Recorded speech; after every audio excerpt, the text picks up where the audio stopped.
There's nothing like the sound of Iron Range taconite pouring into the hold of a steamship. It's the sound of jobs and money, a sound the Northland hopes will never be silenced.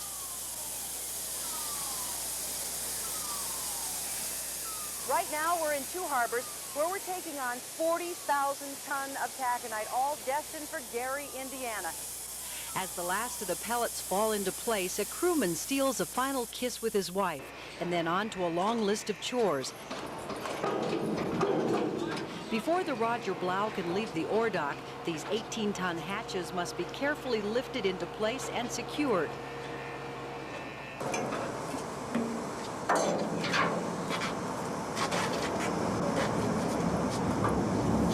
Got it here.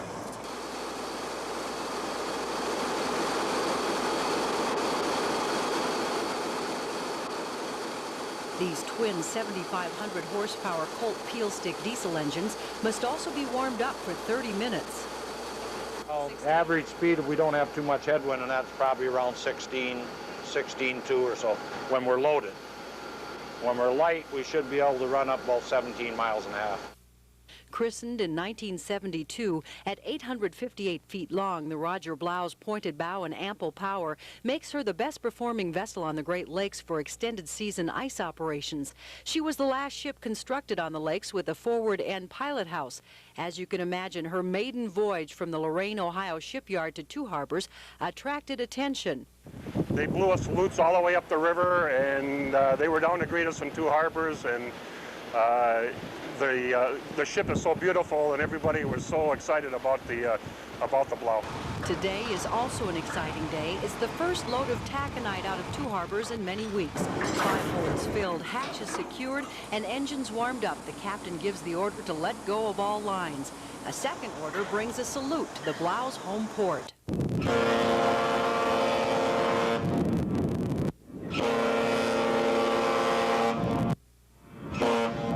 Our first trip is a familiar commute for the seasoned crew of the Blough. The names of the points of departure are as familiar as those of their children: Devil's Island, Eagle Harbor, Whitefish Point. For over 20 years, the Blough has plied these waters, but for her captain and crew, the trip will never be routine. I suppose last fall was pretty bad. It blew 70 off Eagle Harbor and Copper Harbor. We checked down to 4 miles an hour. Of course, I've been on winds up to 80 miles an hour here off Little Sabo on the Spear.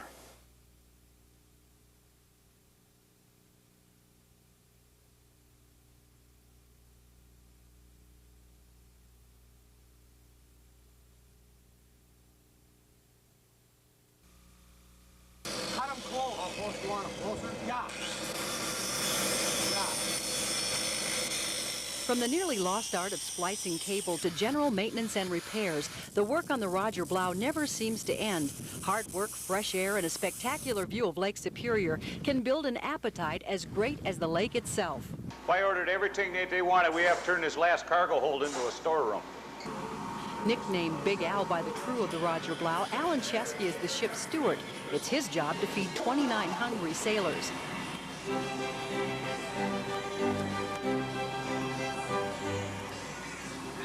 This is for the crew. What is it? Round of beef. Born and raised in Superior, Al signed on with his first ship at 17. At 43, a talented chef, he could work in the finest restaurant. I was a deckhand at 15. Then I started in the engine room, and then I came up here. Oh. What did your mom? I thought it was safer. Superiorite Kenny Small is the second cook. He and Al prepare 2,700 meals a month. And it's your strip loin. That's one strip loin. 1 box of T-bones. There's 40 pounds of ground meat, corned beef brisket, blah, blah. Al's grocery list will be filled tonight after we enter the Po Lock at Sault Ste. Marie. At 7:23, the Blough enters the South Canal. The side of the ship makes contact with a canal bumper called a knuckle, which helps guide the ship into the lock. As we creep along, crew members are lowered over the side to walk the ship's cable toward the bulwarks. 5 feet forward, 5. Right up aft. 15 right. Right up aft. Got 15 right. The captain and his mates are in constant contact. One wrong move in the Blough or the lock could be damaged. Despite the rain and darkness, tonight's trip is flawless. The gates close, water seeks its own level, and the ship lowers with it. 2 miles below the lock on the St. Mary's River, Big Al's groceries are delivered.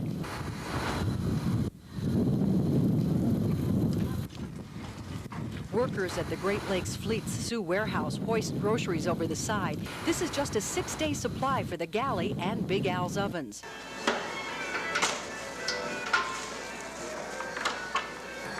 Back in the captain's dining room, the menus are identical to those of the crew. Yeah. Oh, thank you. You're welcome. When we came aboard, we were warned the average weight gain is a pound a day. Fortunately for us, they keep the scale nearly a quarter of a mile forward in the pilot house. So now, Kenny, you took all the calories out of this. Not quite. What's the last couple? No. Well, we'll try to work it off tonight around deck about 10 times. Nah, 6 times good enough.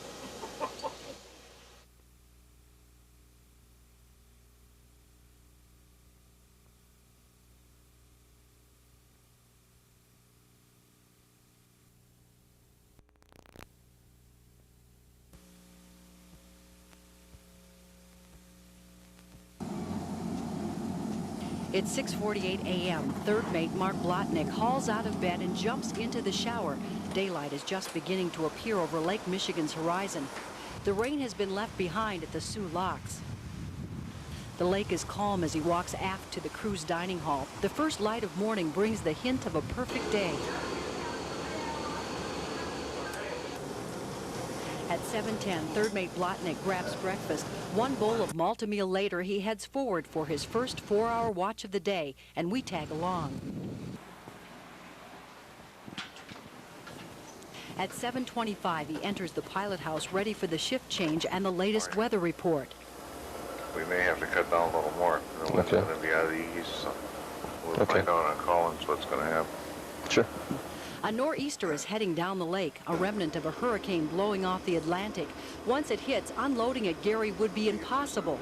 Wave action could literally pound the ship apart inside the slip. The captain gives the order to check down or shut down one engine. No point in wasting fuel to wait at anchor outside Gary. The slower speed magnifies the calm seas, but the pilot house remains on alert. Vessel calling WLC. Yes, good morning. Roger Blough with the weather up. Oh, okay, go ahead, Roger Blough. Whiskey Zulu Papa 8164. Okay. 04004. Okay. 99459. For the next 4 hours, Blotnick will assist the captain, monitoring radar and satellite readings and checking maps to keep the ship on course. Should be down at the Indiana Shoal buoy a little after 6. On deck, the sun rises, bringing into focus the beauty of the big lake. But it'll be a scene that third mate Blotnick won't have much time to appreciate. Okay. Which engine's off, Mark? Starboard. Okay. At 11:30, third mate Blotnick is relieved by second mate Fred Jeffries. First watch completed, Blotnick goes aft for a quick lunch. One chimichanga later, he heads to the weight room. Normally, Blotnick takes a quick nap between watches, but today he's been asked to run a safety drill.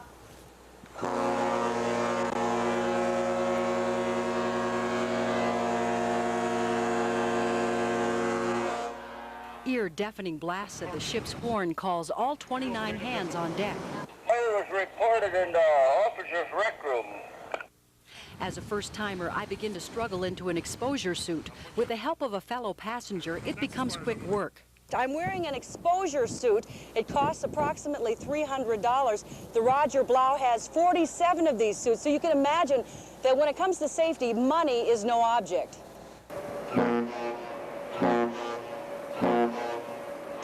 It's 7:30 p.m. Blotnick is back at his post in the pilot house. Despite a forecast of gale force winds, Lake Michigan remains calm. The decision is made to go full speed into Gary in the hopes of beating the weather. At 11:30 p.m., Blotnick's second watch is done. Well, that's about it. You got her then? Okay. See you in the morning. At 11:31, he heads for his bunk. The Blough remains on course. But as every Great Lakes sailor knows, best-laid plans can change on a moment's notice.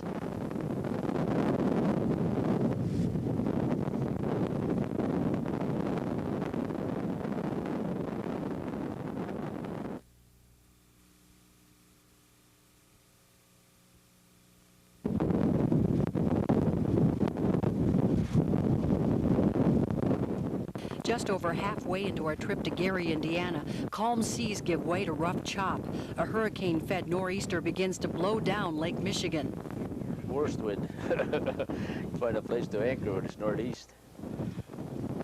Well, you got up the lake here, it's about 300 miles. You get that sweep. In Duluth, the remnants of Hurricane Opal have already created a spectacular display. How did things look for us here? Now remember, our wind gust, 38 miles an hour, over 100 miles an hour less than what they saw in Hurricane Opal. We still had the big winds, and it was enough to get the ooh-ah crowd out there to see them coming in. First storm system of the season, definitely not going to be the last. Soon, nearly identical waves are sweeping into Gary Harbor, strong enough to tear a ship apart. As we approach, the captain gives the order to drop anchor. Our sister ship, the Edgar B. Spear, dropped anchor hours earlier. Less than 5 miles away, the steel mill's furnace belches in anticipation of fresh Iron Range taconite. But it's a meal that will have to wait. The weather's number one, that's the boss. You gotta play the weather in the fall. When the weather's bad, you gotta play it, you can't fight it. Robert Jacobson has been playing the weather for years. He got into the game at 19 when he left his family's dairy farm in Maple, Wisconsin. In those days, it was a tough decision for a teenager. Well, you come here in the spring when the snow was on the ground. You come home in the fall, the snow was on the ground. No vacations. Years of hard work and dedication have paid off. Today, Jacobson, or Captain Jake as he's called, is the master of the flagship of the USS Great Lakes Fleet. Give her a little more pitch there, Ray, so. All right. On this rainy day on Lake Michigan, Captain Jake remains rooted in the pilot house, patiently playing the weather. Finally, the swells diminish, and he gives the order to hoist anchor and head into Gary Harbor.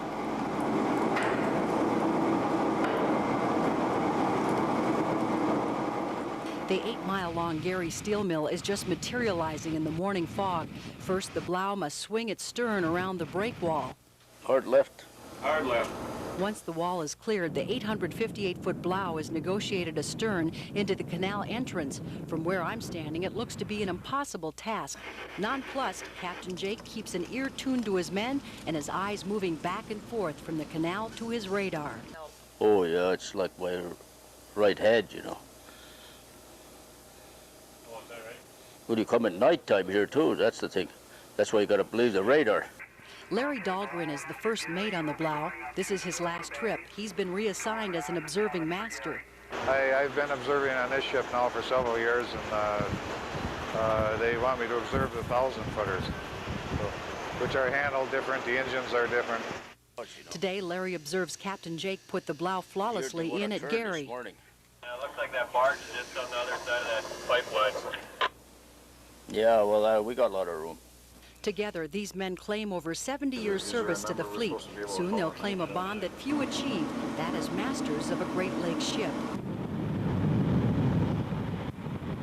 As the Roger Blough makes her way past Hungry Furnace number 13, deckhands are lowered over the side. Within minutes, the ship is secured and the Blough self-unloader begins depositing Iron Range taconite at Gary.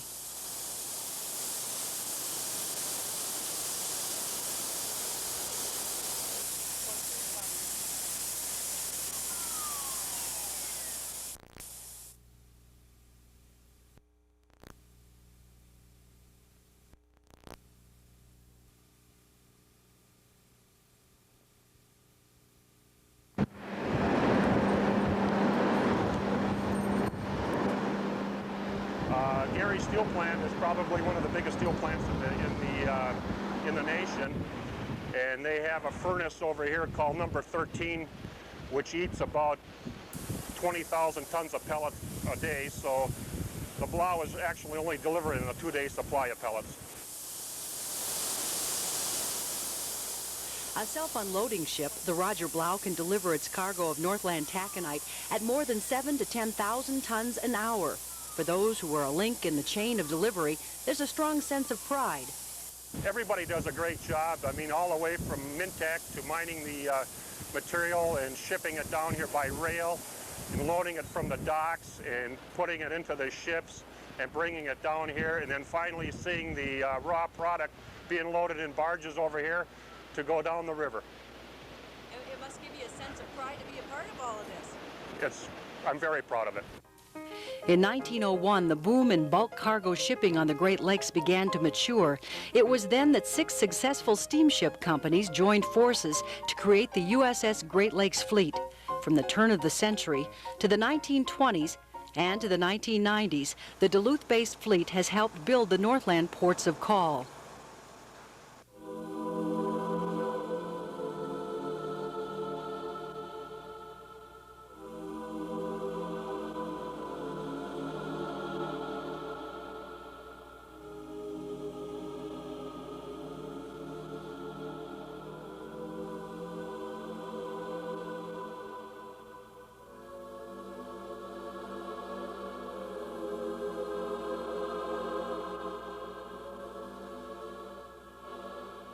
From the captain to those who aspire to become the master of their own ship, each of the Blough's 29 crew members makes a huge personal commitment to an industry that has helped to create the Northland communities we call home.